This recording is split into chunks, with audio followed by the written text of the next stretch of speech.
Hey everybody, it's Galmadex, and welcome to my very first sealed event of the brand new Bloomburrow format. Without further ado, let's bust open these packs and see what adorable creatures we get to build with today.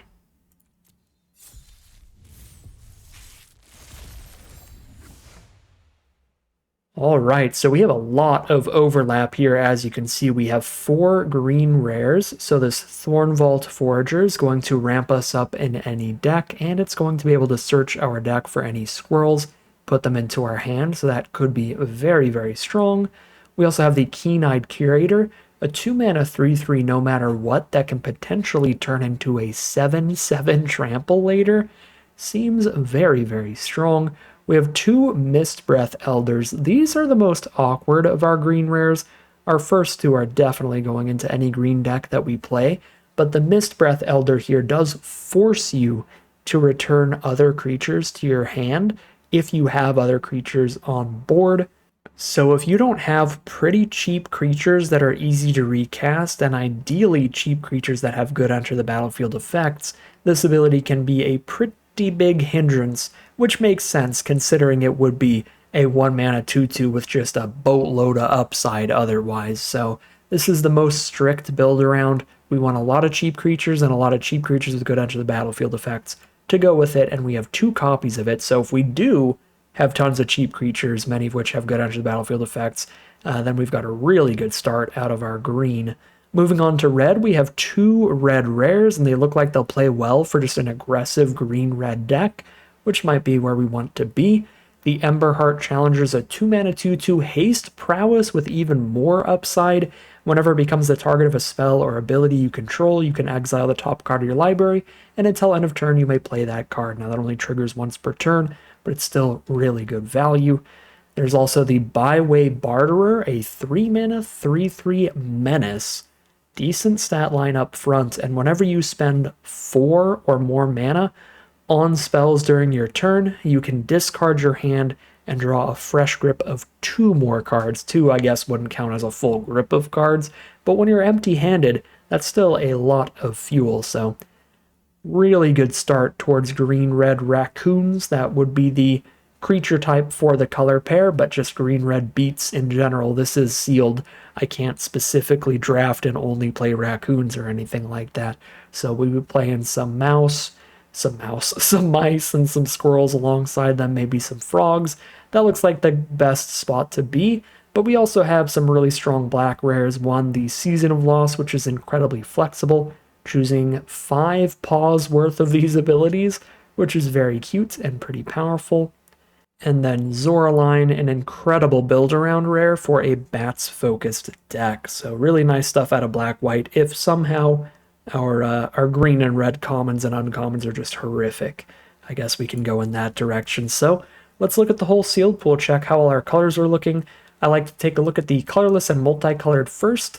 The multicolored can give us some really big reasons to play a specific color pair, like Zoraline does here. And the colorless cards show us what could fit into any deck. Shows us how much colorless fixing we have as well towards getting into any strategy. So for colorless fixing, we just have the Hidden Grotto here.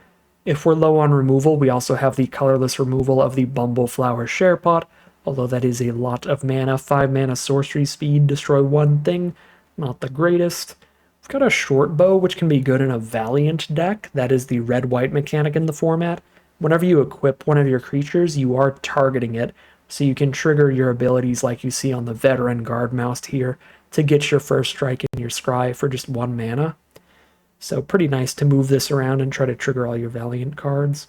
That's what it's really designed for. There's also 2 Starforged Sword. Not a huge fan of this. 3 to equip and 4 to play is kind of a lot. You do get the first equip for free if you give your opponent a 1/1 fish. Little chump blocker there. I don't know, it's kind of awkward. I've not been overly impressed by it. For our multicolored cards, we have 1 Plume-Creed Mentor for a good blue-white birds build around. You want a lot of flyers and non-flyers in the same deck, so it's all about having a good balance there so that you have stuff to target with your abilities like Plume-Creed Mentor and cards to trigger those abilities like other flyers entering the battlefield. Outside of that, and Zoraline, of course, it's a bunch of hybrid mana cards, which are kind of more flexible than monocolored cards, because this could be played in a white deck or a blue deck. This could be played in a red deck or a white deck. This could be in a blue or a black deck. But they are all at their best in their respective archetypes. So, Mind Drill Assailant, obviously, for blue-black rats, which are about filling the graveyard for that threshold ability. But very solid hybrid mana stuff here out of this sealed pool. So pretty cool stuff overall. Let's take a look at all of our colors individually now, hoping that red and green look great though. So white has a very high quantity of cards here. Tons of creatures throughout the curve, as well as tons of spells.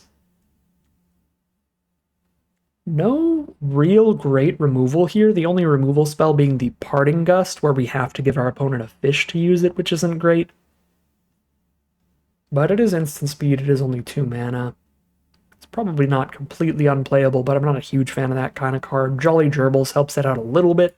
If we have the Jolly Gerbils out at the same time as the Parting Gust, we can draw a card when we give our opponent the fish. Makes it a little better. We have some other gifts, like the Crumb and Get It here. So that's a little interesting. Yep, white is good. It's solid. It has a good amount of playables. It's really the best thing going for it. I don't think there's anything incredible in the color, but great quantity of spells. Blue looks a little more mediocre than white. It has less playables total, but a couple of those are pretty good ones. The Daring Wave Rider is a good 2-for-1. When it enters the battlefield, you recast something from your grave. Get a nice instant or sorcery for free. The Night Fisher has a really good enter the battlefield effect. Any other non-token birds come with 1/1 fishes. Doesn't look like we have a ton of birds though. None in blue. Out of white, we only had one. The Provisioner. I guess we have the Life Creed duo as well. So there's 2 birds in white, and then there was our 1 hybrid mana bird. So there's like 4 birds total. There's our blue-white uncommon, our hybrid blue-white common, and then like 2. So yeah, Nightfish doesn't look that great. Our spells look decent. Sugarcoat for removal, Calamitous Tide for tempo. Runaway Together is good if you have your own good enter the battlefield effects. But blue certainly looks worse than the white. As for black here, the curve's pretty awkward, but if we play black-white bats, we've got a lot of good cards for triggering the life gain abilities. This Agate Blade Assassin can do that pretty consistently. We have 3 copies of it. I don't think we have that many cards that care about the life gain or life loss, though, it looks like. Good removal, though, that Nocturnal Hunger there. And Early Winter's fine filler removal. But we could trigger our Bat Rare. I believe that cares about gaining or losing a life. The Waxwane Witness would be triggering as well. The Life Creed duo would help it trigger. Now let's take another look at the Bat Rare. Whenever Zoraline enters or attacks, you spend 2 mana and 2 life to return a non-land permanence. Okay, so it doesn't actually care about the triggering life gain or life drain. It's just like a really good card in general. Yeah, so we don't have like a mountain of synergy in black-white, but we have good spells out of black, albeit an awkward curve, but white helps that out by just giving us tons of cards to fill out the deck. So black-white looks very reasonable if red-green does not work out. But just due to the sheer quantity of solid rares, we are really hoping red-green works out. So, moment of truth here, let's check out the red. And that is a great creature curve already. It's pretty perfect. 5 2-drops, 3 3-drops, and 3 4-drops. Are they decent creatures? Brazen Collector certainly is. A first striker that ramps you into further plays. Emberheart Challenger is great. We already spoke our piece on that. Raccoon Rallier can get our big creatures attacking quicker, as well as triggering cards like Whisker Quill Scribe if we need to trigger that Valiant and ditch any extra lands to prevent mana flood. We can do that. The Kindle Spark duos are probably not very good in red-green, but the Byway Barter certainly is. And the 4-drops look fine. Basically anything you can cast for 4 mana is going to be decent when you're trying to expend 4 with cards like the Barter, so red is super reasonable. Plenty of playables here, can definitely fill out the deck if our green is good. And plenty to go with it out of the green, so I think we're going to do it nice and simple today.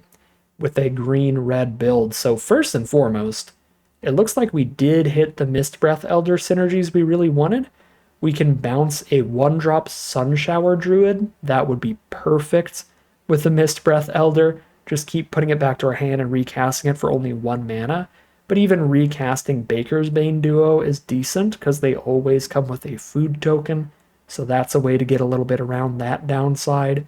3-Tree Scribe alongside the Mist Breath Elder can keep putting extra counters onto your board. So if the Mist Breath Elder makes us pick up the 3-Tree Scribe or any of our other creatures, we get to put a +1/+1 counter wherever we want off of 3-Tree Scribe's ability. So that's great with double Mist Breath Elder. And of course we have great stuff to go with our solid Raccoon rares. We have the Bramble Guard Veteran to potentially buff all the Raccoons, as well as even more Raccoons to go with it, with 3 Baker's Bane Duos and the Keen-Eyed Curator, just being a great rare. Looks like a super great sealed pool to just go for green-red stuff here. Now, we didn't get any multicolored cards to put in this deck, awkwardly. That's a little sad. But we can absolutely play a Guard Mouse if we really want to, but it looks like our other 4-drops will be better. I will play the Head of the Homestead, though. This seems like a great card for any deck. It's just a lot of stats. A super wide board state, a 3/2 with 2 additional 1/1 bodies. I'll certainly run that. Biggest issue for our green-red deck here is a lack of interaction, a lack of non-creature stuff to do, which means we probably do end up running the pretty awkward Bumbleflower Share Pot just to have a little more removal. I do not think that fixing in this format is particularly good, so I'm not sure I want to splash in removal, but I could. We have the Hidden Grotto, and we have the... where is it? The Thornvault Forager. There's a couple ways to get a mana of any color. We could play like 1 Swamp and then play the single black removal spell. That is the Nocturnal Hunger. Since you only need 1 black mana to cast it, it's definitely splashable. Same with Early Winter. So we could splash in Hunger and Winter to have a little more interaction in the deck. That would be our best color to splash in some removal. I think I'll throw that in for now. And if I end up needing to cut a bunch of cards, maybe cutting black can be one of our first options here. So we look like a pretty aggressive deck here, where you want 15 to 17 creatures on average, and I'm probably going to go for 17 creatures, considering a lot of our non-creature cards are pretty bad. So to play 17 creatures in a 23 non-land card deck, that's your pretty standard deck, you're going to be running 17 creatures and 6 non-creature spells. So we have 10 right now. We can cut 4 of the non-creatures. Again, not the biggest fan of the Star-Forged Sword, so I think I will go ahead and drop those. 2 more cards to cut. We can cut the Black Splash here, or some of the more mediocre green and red cards. So if we don't splash black, we do still have a Polywallop and a Share Pot for removal, and then just like a War Squeak to try to shut off a blocker for 1 turn. I think I'm going to go deep. I'm going to go for the Black Splash here and make sure we have a decent removal count. Cut the War Squeak here because we really don't care about the Valiant triggers of casting this on anybody. Just seems a little low impact for the cost, and maybe cut the Short Bow as well for just another card that's really best at triggering Valiant cards. I mean, +1/+1 Vigilance Reach is decent, but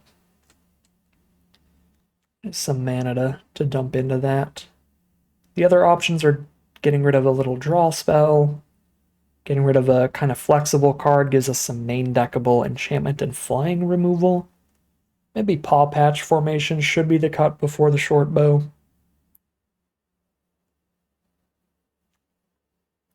But I'm just going to ditch those 2, move on to our creatures here, cutting 8 of them. Looks like mostly we want to cut 2 mana cards. However, the Kindle Spark Duo looks like the worst card in this deck. We're not going to cast a high quantity of non-creature spells, and we don't have a ton of cards that really care about pinging our opponent. That is the lizard mechanic in the format. There's some cards like the Frilled Spark Shooter that really would prefer an opponent to have been dealt damage this turn or have lost life in any way. But we only have like a couple, and I think it's literally just the 2 Spark Shooters that really care about that. Oops. And we're an aggressive deck in general, so we can just try to trigger these off of just hitting our opponent naturally. So I'm going to drop the Kindle Spark duos. 6 more cards to cut still. I'm definitely not dropping the Sunshower Druid to go with the double Elder. Or the 3-Tree Scribe, the Keen-Eyed Curator's incredible. Thornvault Forager's pretty incredible. Boxer's great. The Baker's Bane duos are great. So the Whisker Quill Scribes seem maybe a little mediocre. The Raccoon Rallier's a little mediocre. I mean, I guess if you look at things this way, maybe we aren't green-red, right? Because some of our most mediocre cards that I want to cut are going to be the Rallier, the Double Scribe, probably the Double Spark Shooter, probably the Pathmaker.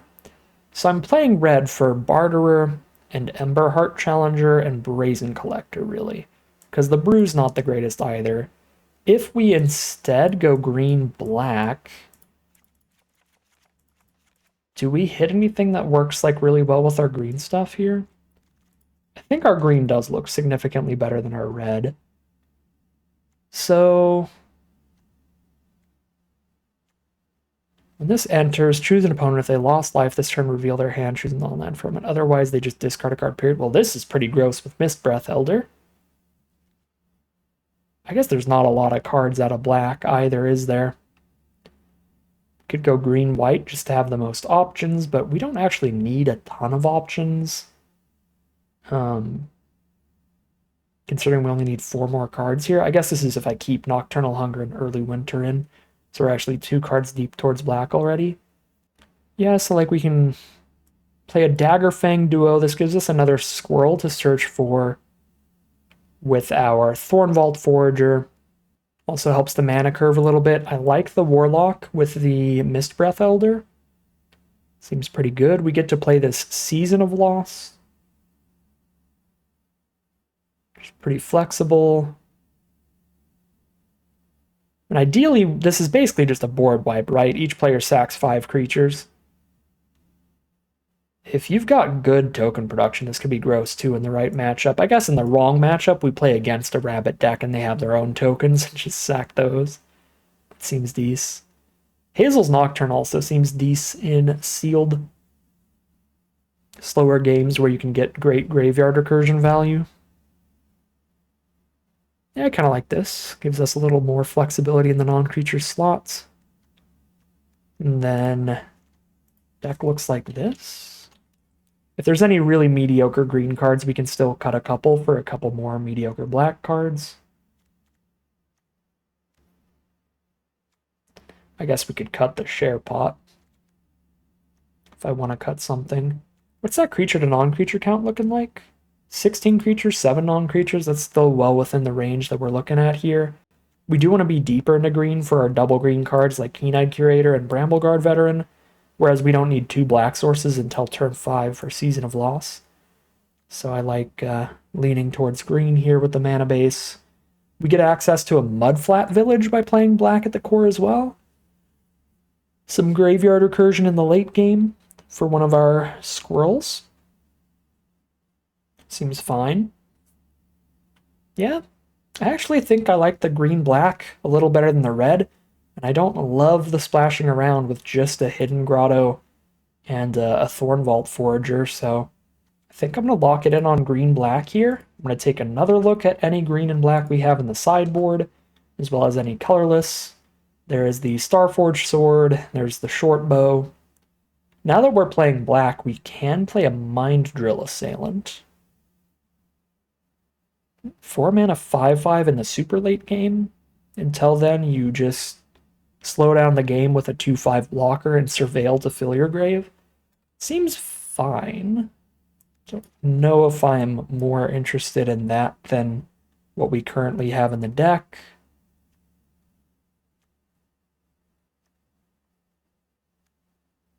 Maybe Sealed is slow enough for Ruthless Negotiation. It's a 2-for-1 eventually. I guess a 3-for-1 eventually, right? Your opponent exiles a card and you discard your Ruthless Negotiation. So that's the first cast. It's a 1-for-1. You both discard 1 card. You discard Ruthless Negotiation, they exile a card. But then when you flash it back, they get rid of another card, and you draw a card. So you end up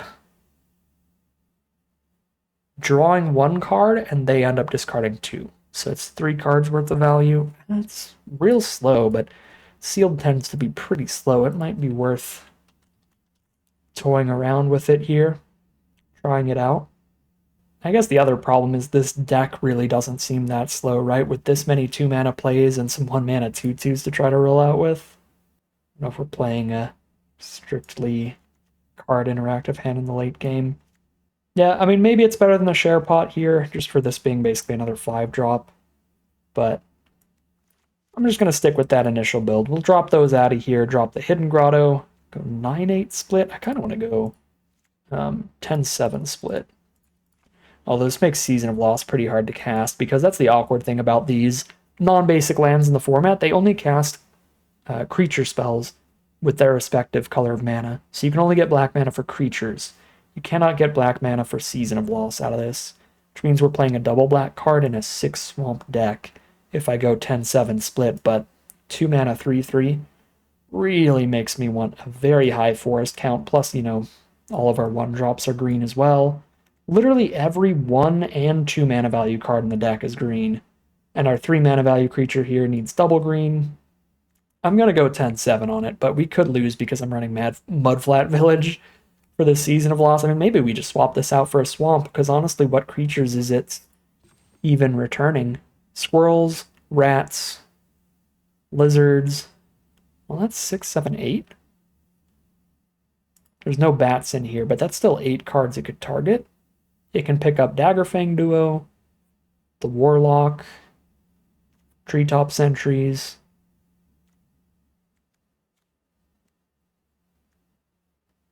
Forager, the duos. I guess that's 7 cards it can target. I just counted the Daggerfang Duo twice, because it does count rats and squirrels. So 7 different creatures it could return from grave.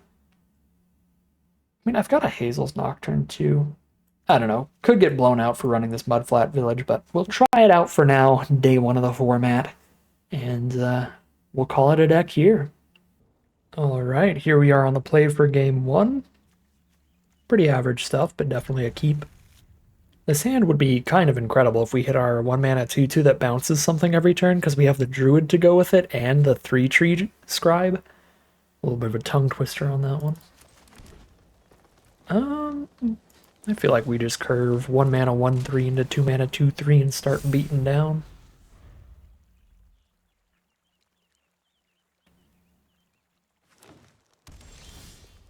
Hello, Baker's Bane Duo. Guess that would have given me a pretty reasonable turn 3 play. A 2-drop plus the Sunshower Druid. But we didn't know we were going to top deck another 2-drop. That's an issue. Glad I have the 5-mana removal for that.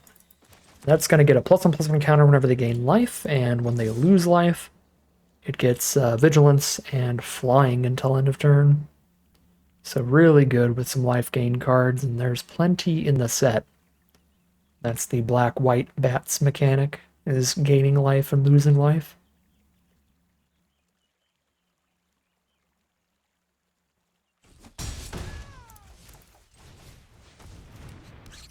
Drop the duo here. Keep some damage getting in. We don't even know if we're going to have land 5 on turn 5 for the share pot. If I draw into it, I might play share pot instead of sentries. If we don't hit the land, I'll probably just draw the card off sacking the food here. And keep curving out. Burrow Guard Mentor. So just a trampler that is as big as the number of creatures they control. Pretty big creature, potentially.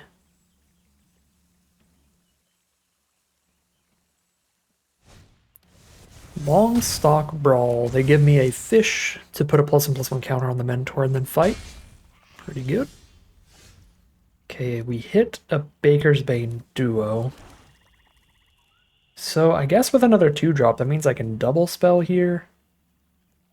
Instead of just sentries, draw 1 off sacking the food. Don't get any attacks into the 3/3, which is rough. Yeah, let's duo and share pot.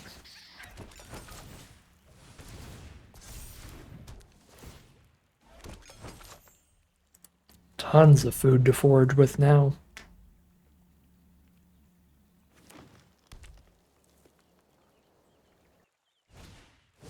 Intrepid Rabbit, incredible common. That's going to give +2/+2, and it's going to be 2 more creatures on the board, which is great in general, but incredibly good with Burrow Guard Mentor. We only have 6 power on board. We could not kill that with our entire board. Alright, we missed land 5 for the share pot, which at this point would be directed at the Burrow Guard Mentor. Now they only have 2 toughness or less blockers, though, and the less creatures they have, the smaller the Mentor gets. So I really don't mind any onboard trades. Still probably Sentries pre-combat to make this a 3/3, make the trades slightly better. Potentially. Give them less options at least.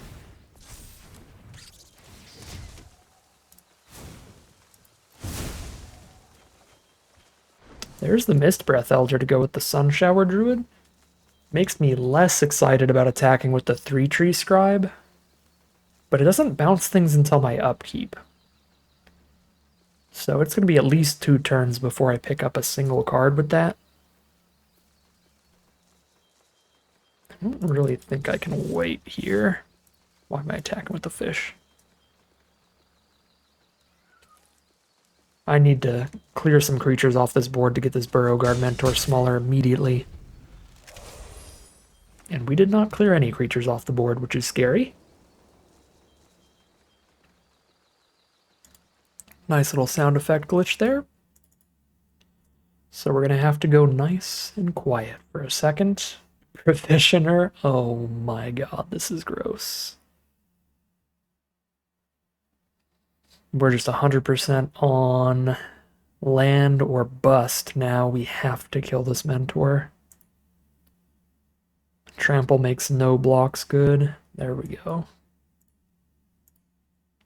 Okay, now we're still having issues with this Pileated Provisioner, though.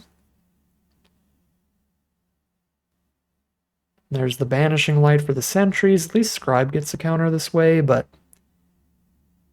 we need to draw another flying creature. We're going to have to eat a food every single turn now.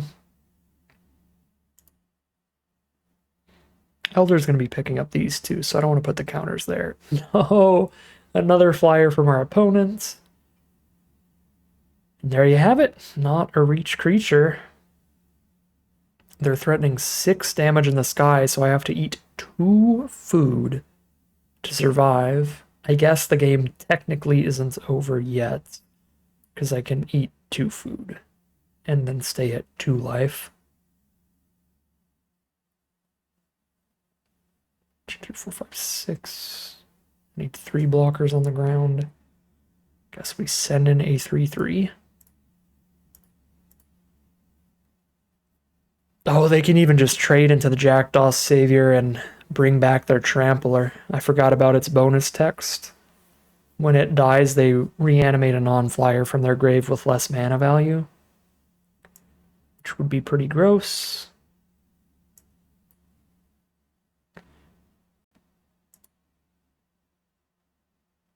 But they would be sacrificing their onboard lethal to do that, but then they would probably get a different onboard lethal, right? Like a 6/6 Trampler or something at that point. Alright, 8 life, taking 6 in the sky. Down to 2. Brave Conduo doesn't really do anything here. I guess it moderately does. It's 1 more damage in the sky.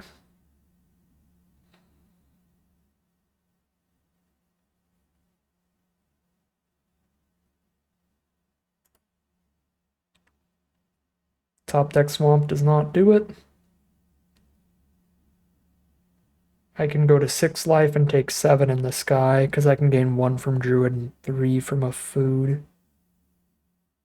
Man. Alright.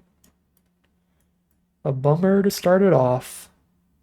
We got our sick combo stuff going just a little too late, though, against all this flying damage.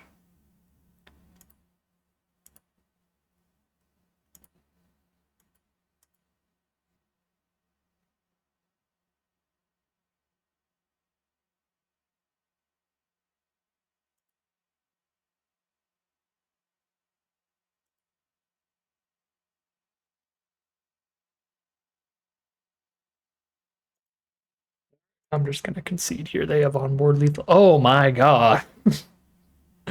I was like, they're taking quite a bit of time to attack with onboard lethal, so I'm just going to get this over with. The second I scoop, we see the mythic to make us just tremendously dead. All right, get those sound effects back on and head back in there for game 2. All right, game 2 is a really good hand now. Curator and a veteran. We don't actually have the black source for Nocturnal Hunger, which could be awkward. We can only cast the creatures off the Mudflat Village. Just play the biggest beef every turn. Just go for it. Brazen Collector.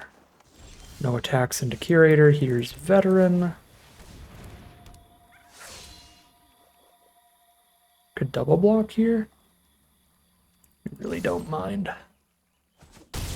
Get a clean little 2-for-1.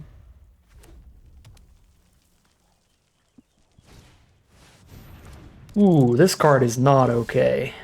We need to kill that immediately. Because whenever it becomes the target of a spell or ability they control, they get to shove a creature from the top 5 just right onto the battlefield if it's mana value 3 or less. So they need to not untap with that. So either I need to Mist Breath Elder into Polywallop, or I need to just Nocturnal Hunger it. I think I'm going to save Nocturnal Hunger since it can kill more things than Polywallop. So it's double damage, right? Target creature you control deals damage equal to twice its power to a creature you don't. Yeah, this absolutely works. Although, it's probably better to just not play the Mist Breath Elder, right? Because we don't want to pick up either of these cards in the first place.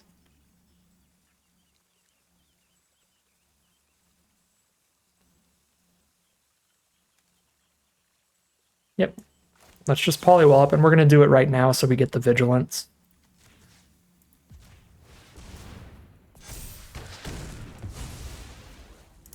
Boom.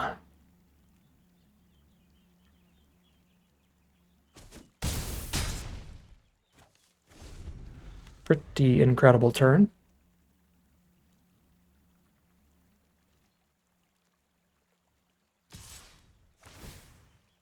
Alright, probably need the mana pretty bad here, but this could also be a burn spell plus first strike to kill the blocker. Sure is, Sonar Strike. That would have killed it, whether or not it blocked there. Because if they just held it back and then we attacked in, they could first strike it on a block still. Alright, opponent is over it. We find the victory there. Probably just off of the last turn being so brutal. The vigilance to the team, get rid of their bomb rare, was disgusting. So we are 1-1, heading into game 3. Game 3, Mist Breath Elder by itself, just a 1 mana 2/2. Sure. It's gonna be pretty awkward if we draw creatures that we don't want to keep replaying, because we're gonna have to, as long as the Elder's on board. But if we hit the swamp, we can keep recasting Warlock and just rip our opponent's entire hand out of here.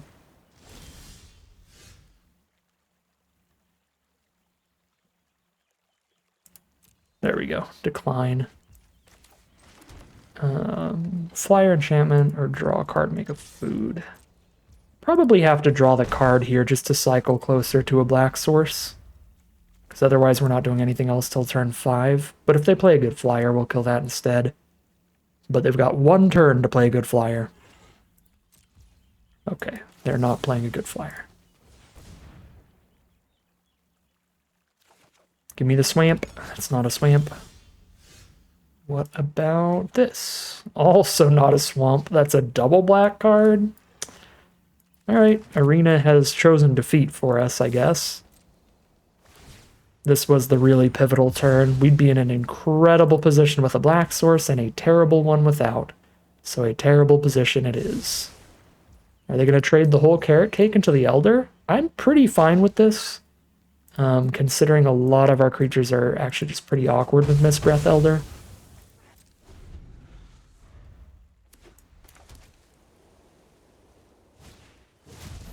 Okay. 2-1 and a 1-1. Wow. Well, we did some digging, still don't find the black source. Now we drop a 3-2 and pass the turn. We've got ahead of the homestead next turn at least.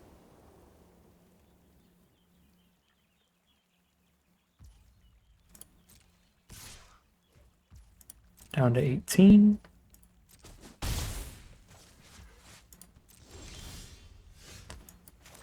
do we find the 6th green source before the first black? That is brutal. Let's get an indestructible attack in here to play around any combat tricks, and we've got all the blocks we'll ever need set up. Okay. Throw some removal at our 2-drop. Now they won't have it for any potentially better creatures we play later.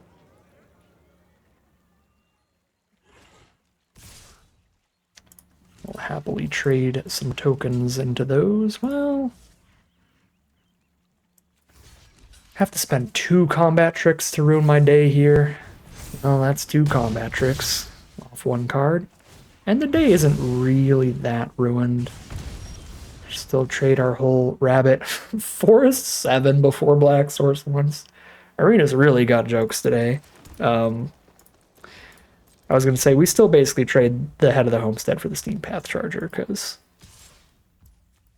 we just make our blocks here. Technically, head of the homestead traded into the charger and the rabbit response. Yep, 3/1/1s is pretty bad when I have no black mana. I did go for the 10-7 split, but now there's 3 forests and 7 swamps left. Which is wild.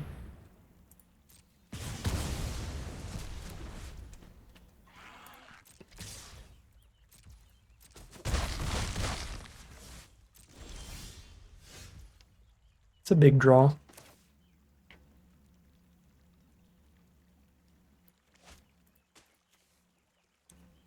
Instant, artifact, creature, sorcery. Beautiful.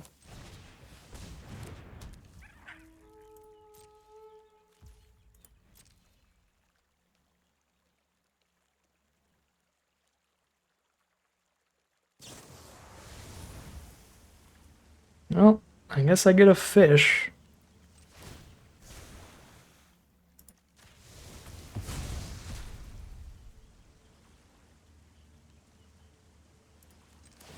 Probably save the mana to eat this food at this point.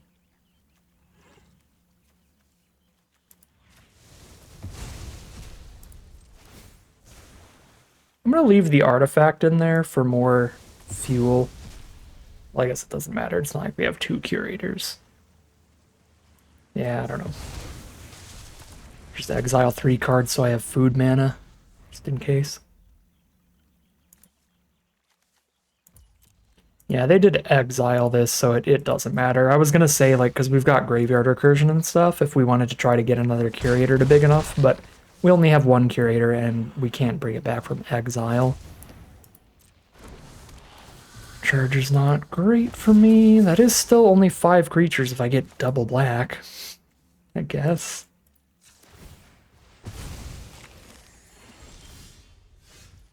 But we're having issues finding the first black.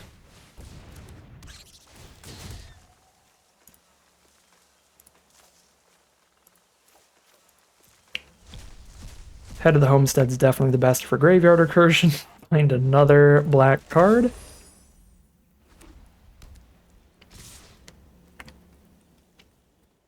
Just another rabid response. It's over, but also means they had a disgustingly synergistic sealed pool if it is. Wow. Good pool. Go to 4. Alright, well, I'm going to throw another swamp in the deck, and then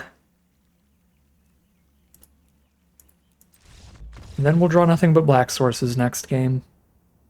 Okay. I guess I earned that. Eat my words here. This is the opposite of what I said would happen. We probably take the mulligan, right? Nothing till turn 4. Needs double black. Wow. I mean, it's better, and we can get rid of the one black card, I guess. Would hate to see this deck go 1 and 3 just because of some egregious mana issues. Last game was ridiculous, and this start is not any better.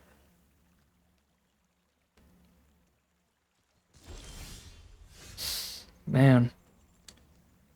I mean, I can draw the card again. It's literally going to be the same start. If I play the Elder here, it's going to be a 3/3 off of picking up the duo. Probably, because if we hit the black source for Warlock, it's going to be pretty exceptional. Okay, well now I definitely play it, because I won't have to pick up anything anyway. I'll just have a 2/2 out.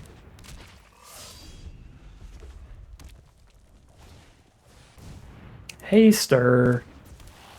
Yeah, I'll take 2. It also shoots me every time I cast 2 spells in one turn, which is pretty bad with Mist Breath Elder on board.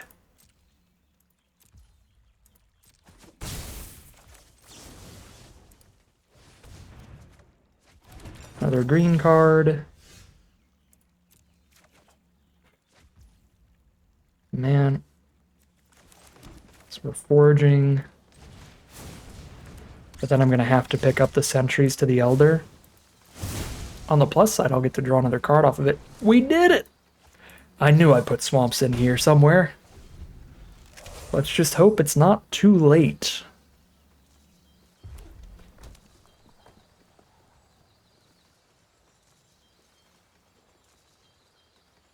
There goes the forage audio glitch again, or if it's the squirrel audio glitch, I'm not sure, but it sounds very annoying. It's an SFX too, so I have to have just like no audio. It's very disappointing. Okay. If they lost life, reveal their hand, you choose the non-land. Otherwise, they just discard a card, period. What happens if they double block here? I kill the 2/3, and I'm fine with that, because then I don't have to keep replaying things. I think with like 3 mana plus cards, this is sort of a downside, and whenever we hit really good creatures, or just have a ton of mana to where it's not a downside, I have the Nocturne to put it back in my hand from grave anyway. So they haven't been dealt damage. Let's just play the Head of the Homestead then. Passed from there. Season of the Bold, the red mythic. Whenever you cast a spell, deal 2 to up to 1 creature. So next turn, they're just going to play a bunch of spells in one turn. It's probably pretty bad for me. I can Warlock one of their spells, which is kind of a big deal. So let's set that up here. I have to attack with everybody to guarantee that. I doubt they would chump block the Head of the Homestead, but it's bad enough if they do that I'm going to sack a rabbit here. Okay, they've got Starfall Invocation. These treasures? Yeah. Probably have to get rid of that. And then they play Duo Rampage. Wow, this is so bad for me.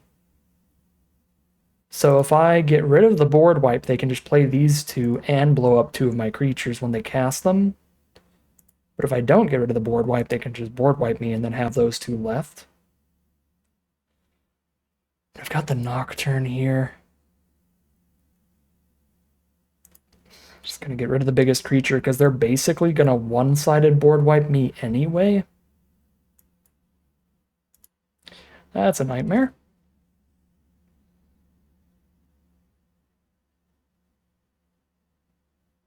All they have to do is cast 2 spells and they've pretty much wiped the board anyway. Yeah, here they go. Roughshod Duo. Shoot the 2/2 Menace. And then they top decked a different spell to play because they wouldn't have played the board wipe. Otherwise, it's kind of the perfect spell. It is a creature they have exactly enough mana to play to get a +1/+1 counter and expend with the duo. It is as big as it can. It is as big of a creature as it could be, while still being castable. Rough. 5 cards in grave. Blow up 1 card, but again, if I get ahead on board, they just invocation. I guess they don't have the treasure tokens anymore, so we do just try to pull ahead on board somehow. I don't have double black to like Nocturne back this Warlock and cast it in the same turn. That's not the play. I can play Sentries in the share pot, I guess. Probably the best we can do. This forage is actually slightly painful. I have to make a pretty real choice between which of these I want to not have the option of picking up with the Nocturne. Let's go Elder Head of the Homestead, I think, for the Nocturne pickup. I don't know. I mean, the longer they have this in hand, like, this is going to be a good card if they have that in hand. Maybe I have to get rid of Elder, even though it's going to be good by the point I Nocturne. I can't just sack the food, can I? I guess I can. It's painful, though. But I have a little life gain here, and I have another food here. Yeah, I'll sack the food. Replace it with the share pot.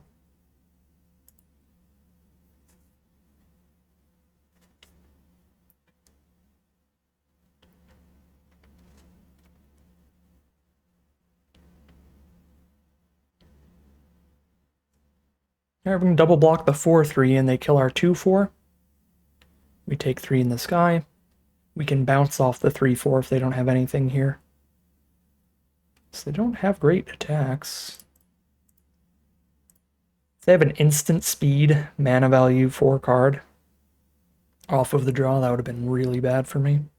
Luckily they don't. I guess it wouldn't have been that bad. No, it would have been. We wouldn't have killed that anymore. It'd be 4 toughness. Because it had a +1/+1 counter on it. Okay, we found the Sun Shower Druid, so I'm pretty happy I didn't mess with my graveyard. So, Nocturne, the Elder, and the Warlock, I think. And we play the Elder, and we play the Druid, and we go Elder-Druid combo for some life gain and a beefy threats. And if they don't top deck the white source pretty much immediately, then we Thought Stalker Warlock the board wipe.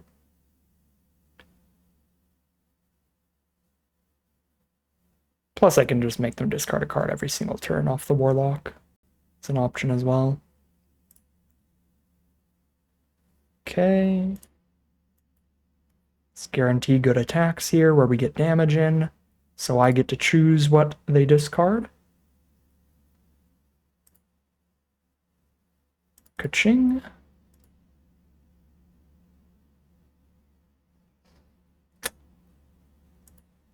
Alright, that's not good.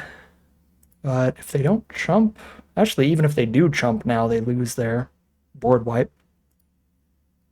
Not the complete end of the world, but not super fun. Still in the lead here, still in the winning position for sure, because I can just share pot away the Provisioner next turn, and we're miles ahead on board. They have to draw well from here. It's a pretty good start. Not backbreaking for us or anything, we're still a little bit ahead, but we're not largely ahead anymore.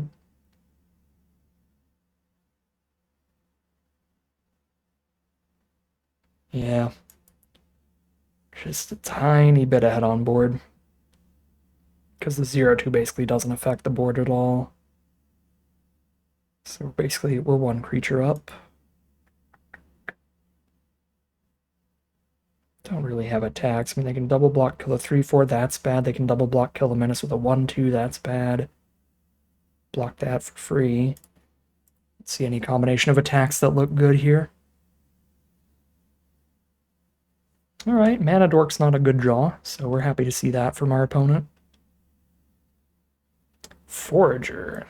That Mana Dork in particular is a perfectly serviceable draw, because any squirrels we have left in our deck are just going to be put into our hand immediately. So there's 4 mana tap, draw a creature a couple turns in a row.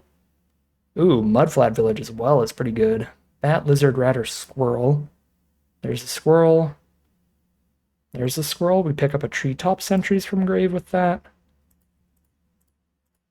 I think I'd rather just search for a squirrel, see what we have left in there. Daggerfang duo, double Baker's Bane duo. Okay, the squirrels left in our deck are not that good. 3-2 Death Toucher on this board. Not really that exciting. Let's just get a Baker's Bane. I can Baker's Bane and crack the Mudflat Village in the same turn. And that sets us up to expend 4 next turn, which is going to be pretty big. We get Vigilance on the Raccoons, which is Baker's Bane duo and Brambleguard Veteran.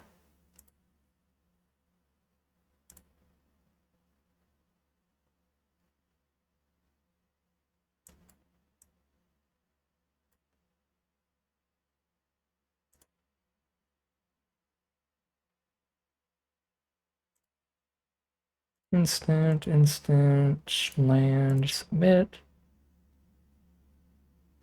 Draw into another Baker's Bane duo.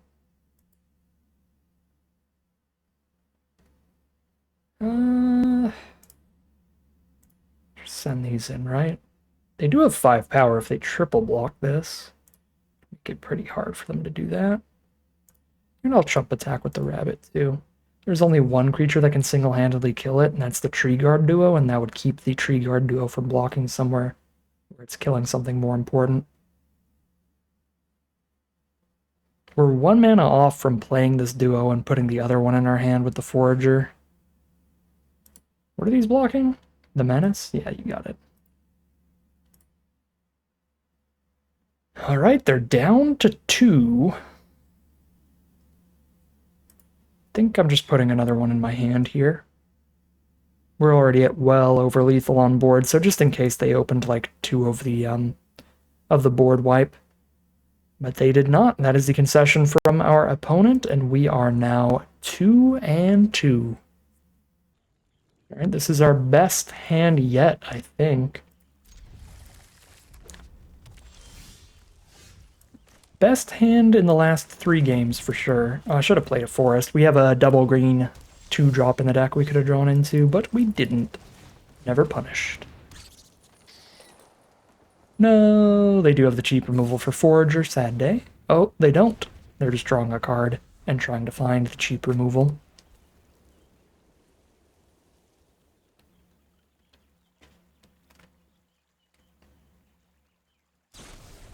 Alright. They did find it. Mudflat Village is something. No way we sack a land this early in the game, but that's nice for the future. Here's Daggerfang duo. Load me up. Got a raccoon in there. We cannot pick up with the village. Draw a card off Treetop Sentries. That was not a bad draw. I don't love the Daggerfang for Cutthroat trade here. But it is 3-drop for 3-drop. This one gives itself Menace. It's actually pretty fair. They don't want the trade, though, either. Oop, oop, oop. I guess this means I don't pick up Forager with Mudflat Village, but... No! When we draw our other Graveyard Recursion, that's super awkward. We top deck the only other Graveyard Recursion spell in the deck.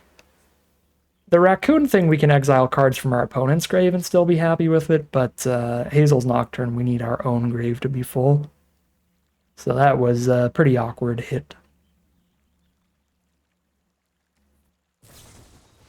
Rabid Gnaw. Blow up our 2/4, get in with the Cutthroat. I did click on my opponent's graveyard a couple minutes ago, so here it is. Love that bug.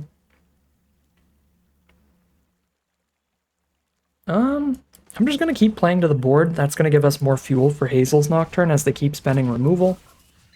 And we're just ahead in the race, so no reason not to keep that momentum going.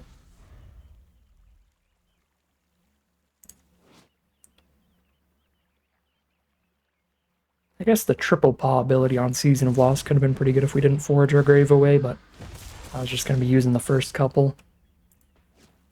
Alright, that is quite a lot of blockers here.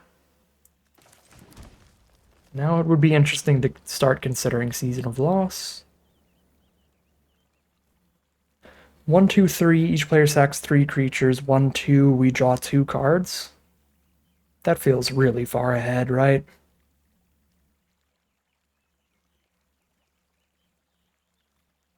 We have to take over the long game, but that's fine. We just start way ahead with another draw 2 in our hand. Let's just go for it.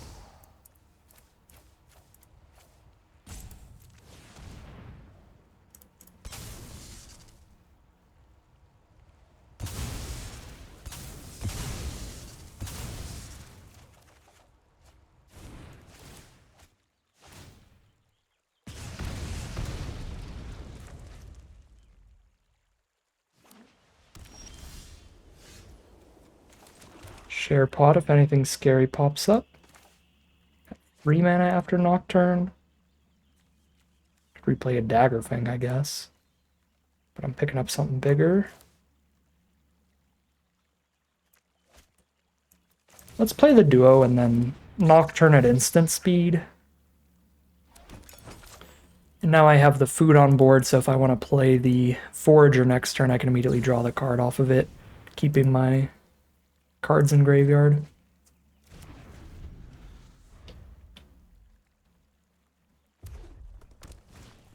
Reptilian Recruiter, they're going to borrow my duo, and as long as they don't sack it, that's okay.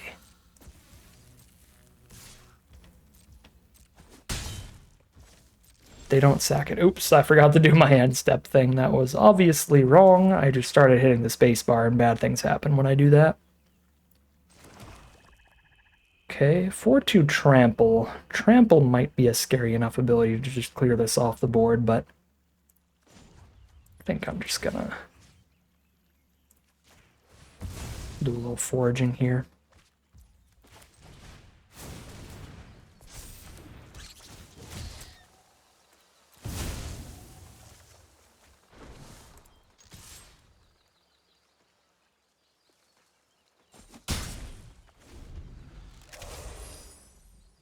There goes the squirrel foraging audio glitch.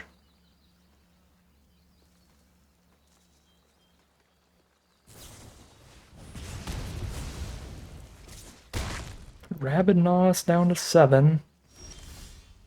Not great, but I've got tons of removal. As long as I play it safe here, we should be fine.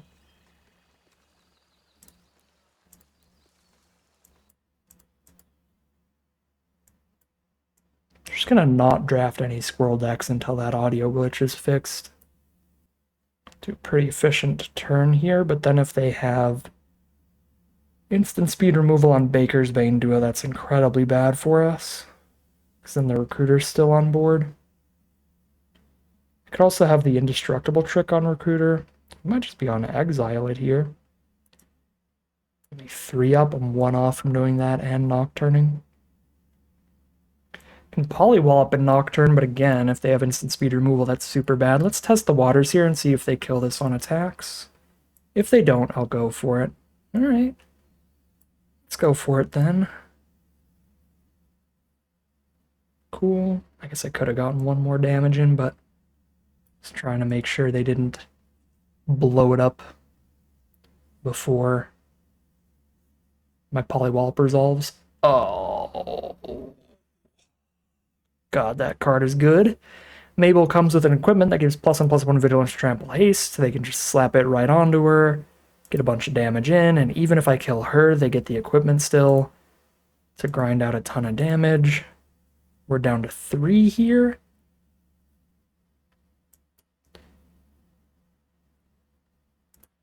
Could sneak lethal with Tree Guard Duo here. Because they're down to 5 off of the life drain.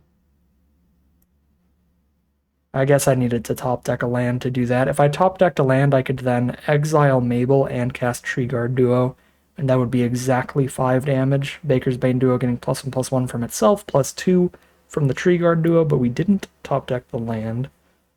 So now we just kill Mabel, and their next threat, if it has 4 power, is going to be a 5 power trample haste, and we die. I guess I can make sure they don't have that next threat in their hand by playing Thoughtstalker Warlock, and now they need to have another threat and clear the Warlock out of the way if it's not big enough. It would have to be a 7/7 at this point to kill me. So a 6/6 with +1/+1 trample haste. And it is not that. We are recovering from a rough start, and we are 3-2. At least a 50-50 run out of this sealed event.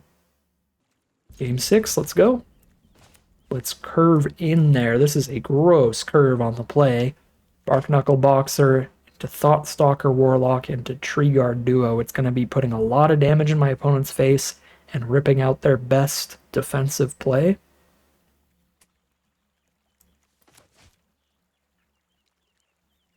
It's even got a removal spell once they do get a good blocker.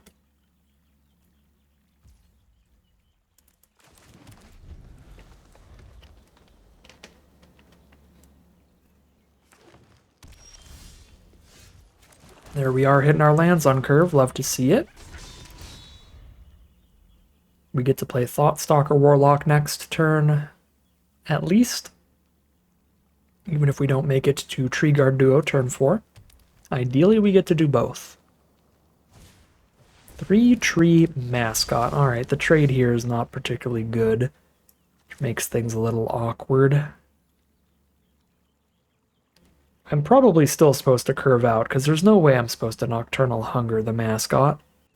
I guess starting on Forest, they could be stuck off their second color without this thing. Which I guess means I attack in. I don't think it means I Nocturnal Hunger the mascot, but it might mean they want it bad enough to not trade it into Boxer, so we'll give them that option. Unfortunately, they do trade it into Boxer, which is rough but not the end of the world. Can still make them discard a card of their choice. And now we have a menacing threat on the board. Alright, they do have the red source, and they drop just a 3-mana 3/2. Fair enough. Let's menace right past that. Let's try to hit land for turn off of formation, and we do, which means we get to play Baker's Bane Duo as well. Now we've got the hookup, we've got perfect mana for everything. I'd love to see the Thoughtstalker Warlock die for the Hazel's Nocturne. It's a cash grab, so mill a bunch of cards, pick up their best permanent.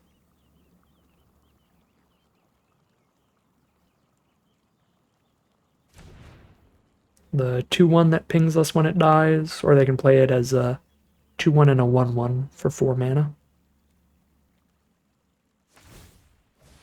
They're just going to go for Menace. All right. Bring it on, Mr. Whale. This should be huge damage. Vigilance to the one that we might actually block with. I mean, I guess since Warlock and Grave is decent, we could have given Vigilance to that to try to trade off on blocks and pick it up from Grave later, but now we're actually looking like we're racing really well, where Menace is quite the ability to have. Ooh. Can they forge twice? Yes, they can. A 4/3 and a 3/3 here.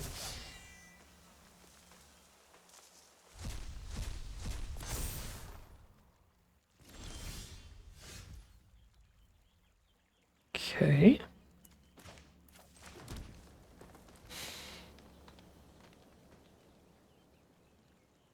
I can expend 4 at instant speed with either of these cards, buffing the duo.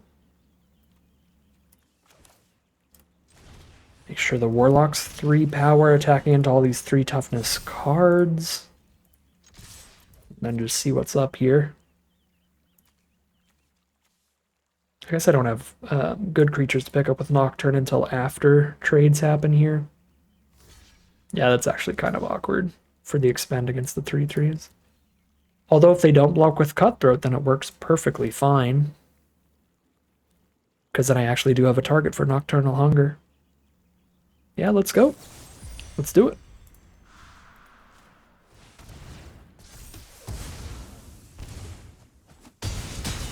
They're down to 7. 5 after Hazel's Nocturne resolves.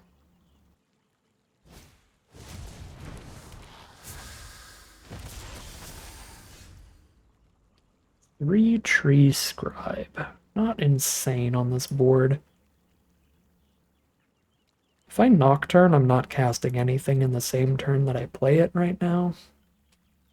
So Scribe's the only thing I can do to immediately impact the board. So we're picking up Treeguard Duo. I'd rather pick up Treeguard Duo and Warlock than anything else. Let's clear out the Steam Path Charger. And then pick up Duo and Warlock.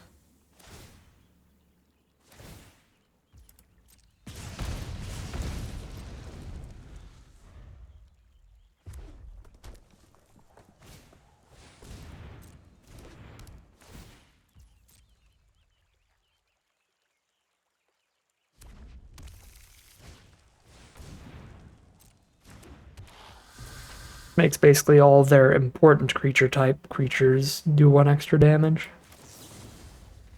Solid.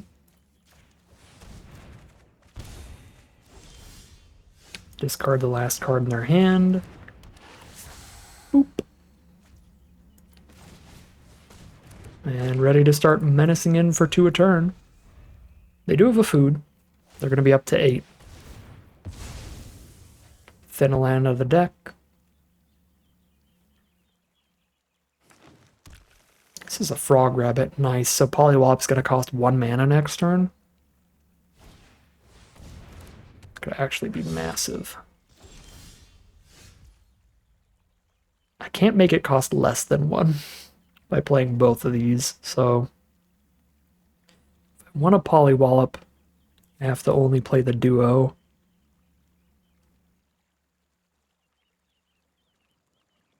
I frankly do want a Polywallop pretty badly.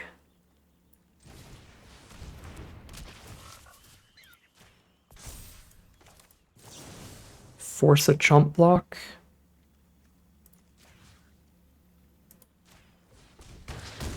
Yep, chump block with their last creature and go to 6. They have no other option. Got an overwhelming board now, and they top deck the land. So that is now 4 and 2. We are officially at a positive record with this deck. We're going to be leaving winning more games than losing today. Feels great after the rough start. We even get an Incinerator of the Guilty. Nice random rare reward. Alright, here we are for game a lot. Doing pretty well right now. We've got an incredible start, but our opponent's on the play with a potentially incredible start as well. We'll see what they have to go with their Mist Breath Elder. Hopefully worse creatures than Sunshower Druid, because that's kind of perfect, and we've got that. Pawn Prof would be pretty gross at 2 mana from a green-blue deck. Draw a card and keep bouncing that. I think if they're offering the trade here, they don't want it. Yeah, so now they have to pick up a Shoreline Looter. And we would rather just make a really big Mist Breath Elder than get a food token here, since I'll have to pick up either one I cast anyway. Mana efficiency doesn't really matter there.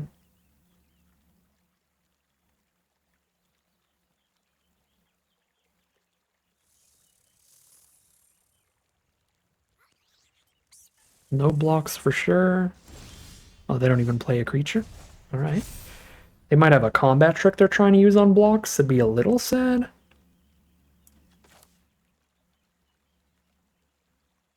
Hmm.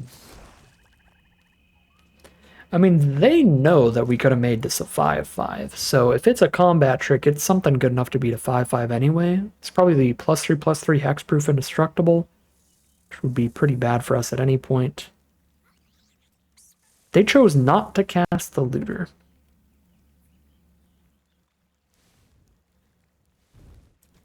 It's probably actually better than to just play for maximum Mist Breath Elder value and just start going wide. I feel like they have the 2 mana +3/+3 hexproof indestructible trick in hand.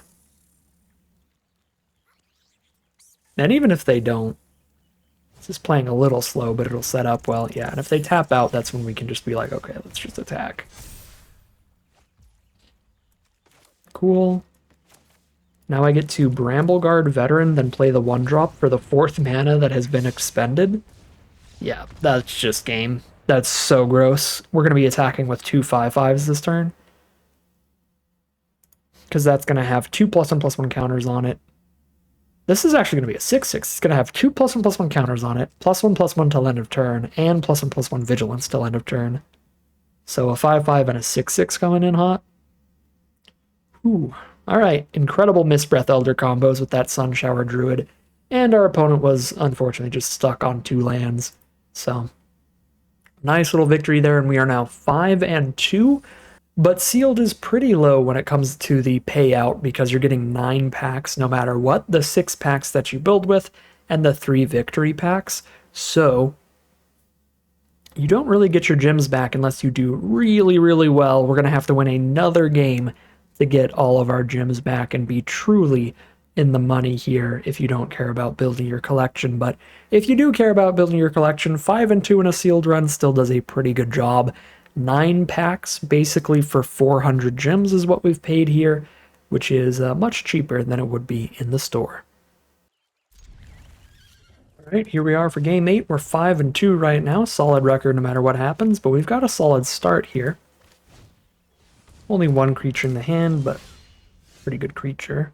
Speaking of pretty good creatures, that thing is absurd. 1 mana, 2/1 trample.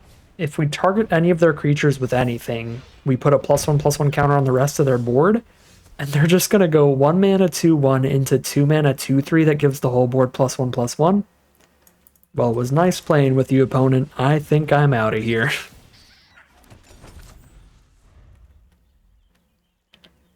2 overstated creatures, or undercosted creatures, whatever you want to call them, with great abilities on top of that. Turn 1, turn 2, curve out. Natural 3 color, turn 3. No fixing required. And of course, they played 3 colors of spells on us by turn 3. Green into white into red. Our opponent is living the dream.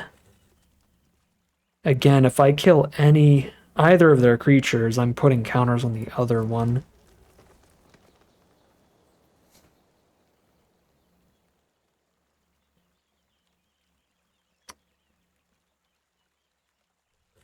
Just play a Death Toucher here. They need more removal.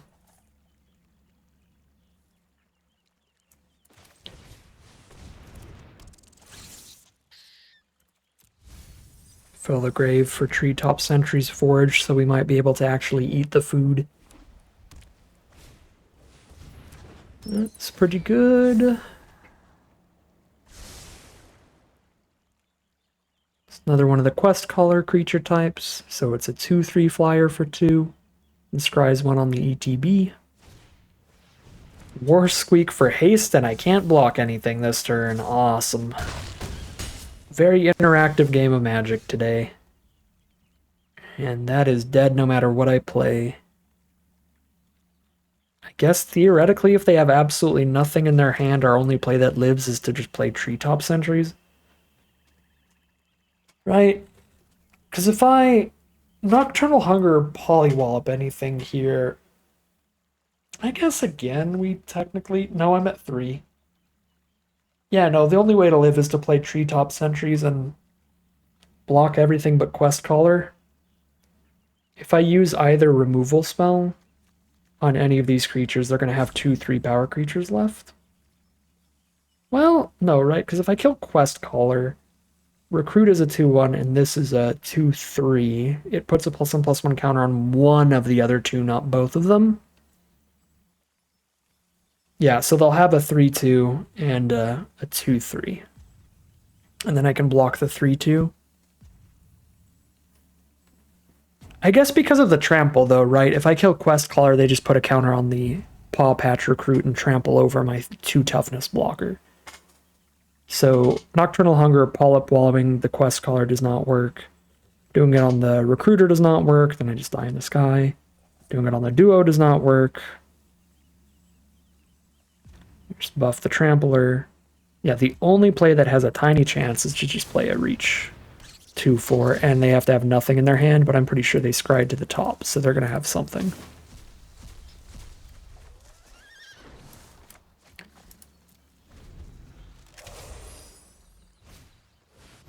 Alright. Ripperoo! Just target Quest Caller and we're dead. They target anything else, we get another turn. We're dead.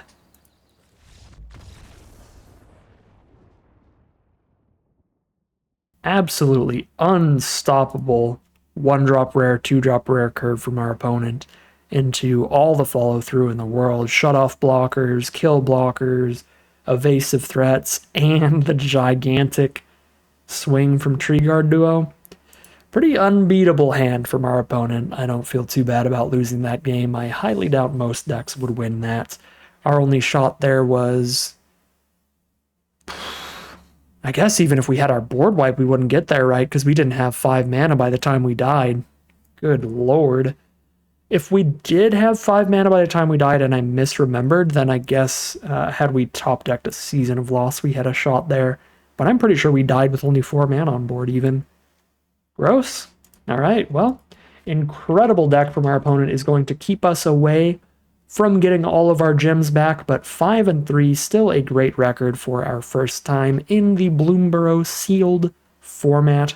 I think the deck was really nice. I think this is the correct color pair to be in this sealed pool. I'm pretty happy with how I built the deck.